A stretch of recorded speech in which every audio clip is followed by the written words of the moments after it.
আসসালামু আলাইকুম রহমতুল্লাহ। Milestone school and কলেজের মধ্যে যে বিমান দুর্ঘটনা হয়েছে, এখন দেখা যাচ্ছে ইসলামী নাম দিয়ে, ইসলামী দলের নাম দিয়ে নেতাকর্মীরা চট্টগ্রামে যে মেজবান খাবার মতো যে দলে দলে মানুষ যায়, এরকম দলে দলে মেজবান খাবার মতো নেতাকর্মীরা যেতেছে এই মাইলস্টোন স্কুল অ্যান্ড কলেজের ছাত্রছাত্রীদের দেখার জন্য। এখন কথা হলো, তাদের কি দেখা কি এত দরকার? তাদেরকে দেখার দরকার, না তাদেরকে সুচিকিৎসা ব্যবস্থা করা, তাদেরকে রক্তের প্রয়োজন, রক্ত দেওয়ার দরকার?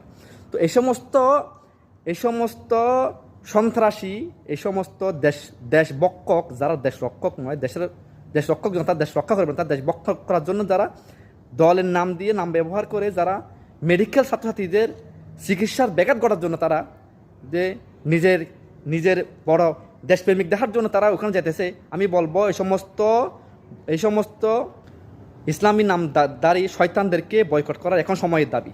এই সমস্ত মানুষকে যদি প্রতিহত না করে, এটা ভবিষ্যতে যদি ক্ষমতায় যায়, দেশকে তো শেষ করবে, দেশের মানুষকে তারা শেষ করবে।